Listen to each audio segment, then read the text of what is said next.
Hey guys, I'm back. It's been a while, I know, but so much has happened in my life during my absence. Look, I had to do some personal issues, but things are good. And I promise you I'll be more consistent with these videos. I will. So today I want to talk about why I left Hollywood after getting COVID. But before I get into that, I want to share with you my Hollywood story. I know, I was in Hollywood. I was an actor. Okay. So in 2013, I was at Long Beach City College and I took a theater class and I saw my first ever stage play in my life. I was like 20 at the time, and it blew my mind and I instantly decided to be an actor. I then went to a well-known acting conservatory in Santa Monica for 2 years, and for the past 10 years, I have done well over 1,500 auditions, a bunch of short films, a few web series, and a feature film. But what I really want to do is make my own films, which is what I'm currently working on right now. The script is already written and I just got to secure the funding, Anyways, in 2021, I booked what was to become my last film in Hollywood, which was actually accepted in the Pan-African Film Festival. Now, on the day when they were premiering the film, I went to the Crenshaw Ray Theater, but was denied access due to their vaccination policy. I remember this so vividly, like it was yesterday. I remember being outside and watching everyone show their little vax cards, go in and out. And I was just standing there begging the security guard, bro, please let me in, let me in. And at one point I was like, damn, Crenshaw, you gonna play me like this? You must be crazy. No, I really felt segregated, at that point, and not to be able to go into a movie theater, a theater. Now, I knew from that day my life would be way harder. So fast forward to 2023, and I know many of you would have seen or heard the backlash Woody Harrelson faced for questioning Hollywood's vaccination mandate. More specifically, let me break it down for you. If you are a union actor, you have to be vaccinated to be on the set of a union movie. Now, you remember in 2020 when every other business was in lockdown? Hollywood was one of the only businesses that were allowed to operate as usual. Now, there was even a case with the owner of a restaurant in Sherman Oaks where, she wasn't allowed to do takeout or outdoor dining, but a film production company was allowed to set up a tent right next to her business and do craft services, which was very hypocritical. Now, it kind of sort of made sense in 2020 to have vaccine mandates and strict COVID protocols because many of us, we did not have the current information we have now on the vaccine, which is that what? It does not stop the contraction nor transmission of the virus. Let me repeat that just so you can hear it. It does not stop the contraction nor transmission of the virus, but the YouTube wants me to say that it does slow the spread. Okay, whatever. The vaccine mandates continued into late 2021 when many European countries, we're talking about Germany, France, Denmark, Norway, Finland, and Sweden, had basically put a hold on vaccinating young men 30 and below due to the strong risk of myocarditis.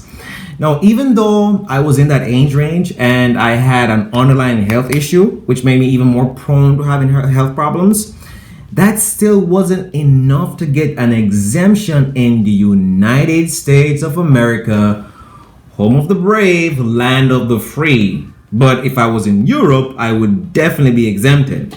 Isn't that crazy? Think about that. Now, after pursuing my acting for 10 years, I was at a crossroads, Should I get the jab and increase my risk of heart complications?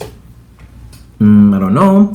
Or should I quit and be labeled a conspiracy theorist but protect my health? Tough choices. Tough choices.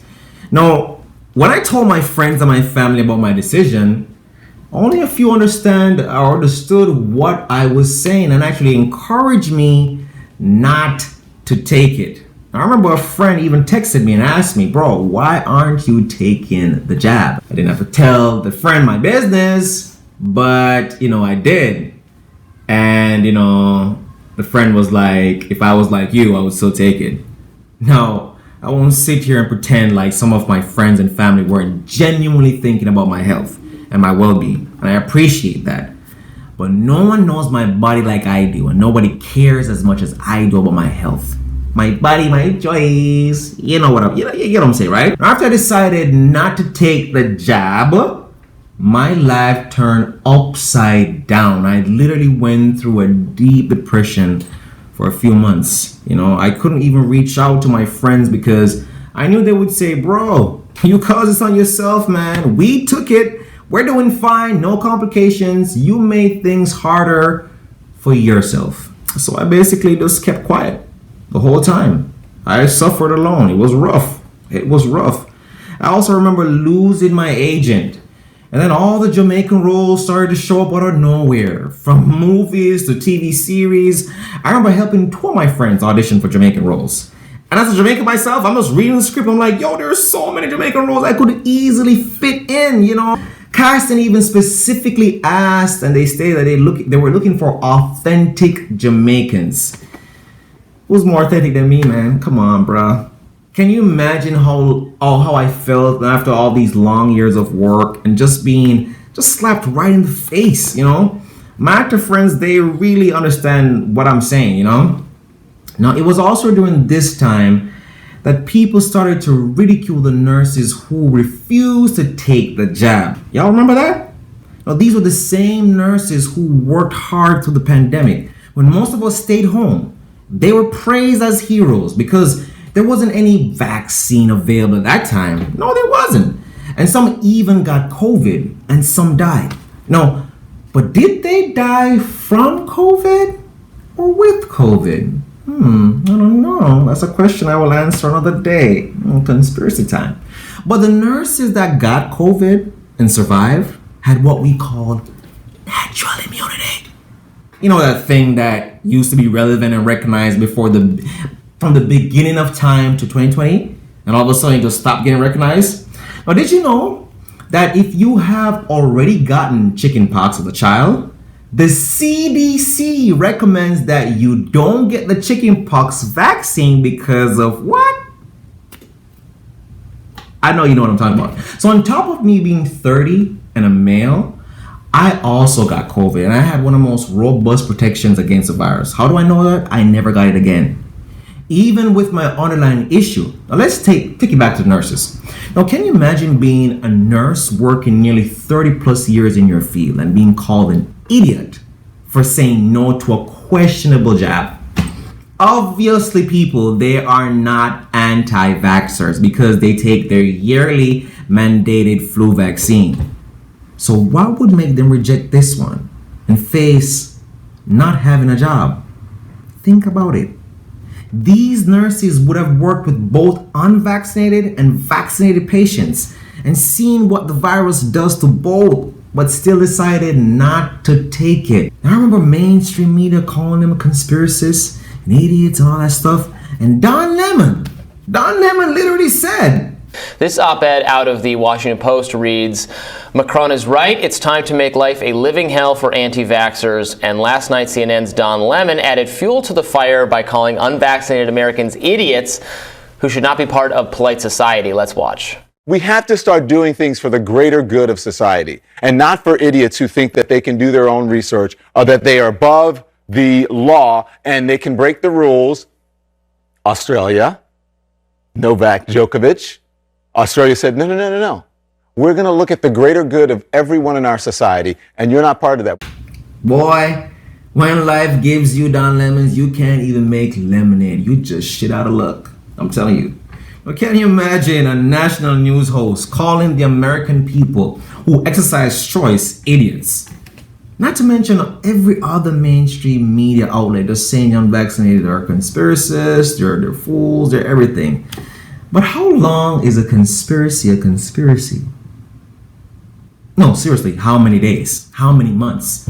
I guess only when the facts are overwhelmingly undeniable, that's when it's no longer a conspiracy. And we must be careful how we use that word. And you, my friends, you need to be skeptical of whatever the media calls a conspiracy.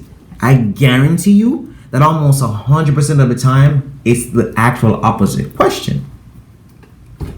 Why does Hollywood still have a vaccine mandate even when President Biden said the pandemic is over? Why isn't natural immunity recognized? Who the hell controls Hollywood? Is it Pfizer? Why are there no debates about other ways to treat COVID even after 3 years? Think about it. Now, do you remember when Ice Cube came out against the jab? What about when Offset said this? Let me play the video so it reminds you. Okay. Hey, only 14% of the black community trust the COVID vaccine. Are you going to get the COVID vaccine? I don't trust it though. You don't trust it? What do you You think? didn't see the little app, the little thing on the online where people face turning to the side and Yeah. yeah. I just don't want to be the test dummy. What do you think politicians need to do in order to gain the trust of the black community? Do something to help the black community in real life. Yeah. What? Put in some policies to help us.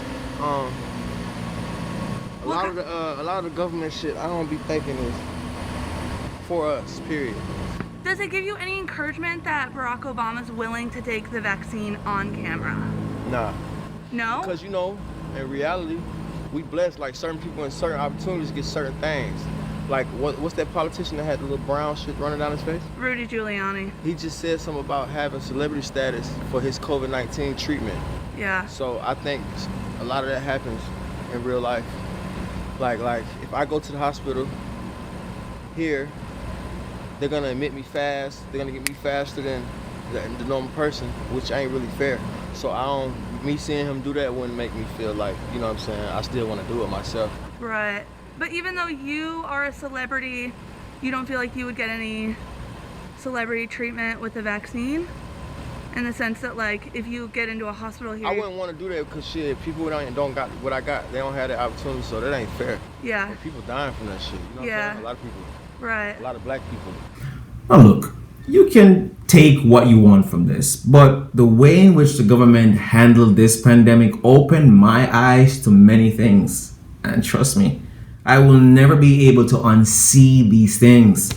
Just know that they have learned from this pandemic and they know what to do next time and how to effectively do it. I'll tell you this. It seems like the love of money is causing these people to do these immoral and diabolical things. What we need are men and women in leadership who can't be bought or sold.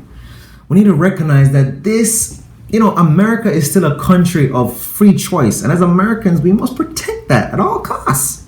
Bring back the good old America. Not the racist part, of course, but the Black Panther part, that anti-Vietnam War part, Let's stop fighting against each other, Republicans versus Democrats, and see that we have the same enemy. Big corporations who fund policies that negatively affect us. Let's drop this vaccine policy, man. The government and Hollywood have been pushing this thing way too long. And for all the unvaccinated people out there, just know that you are not dumb.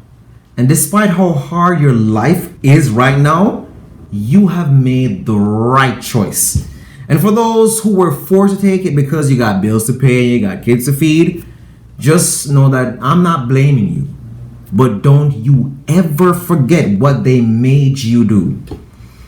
That's it for today. And just remember, if you don't stand for something, you'll fall for anything.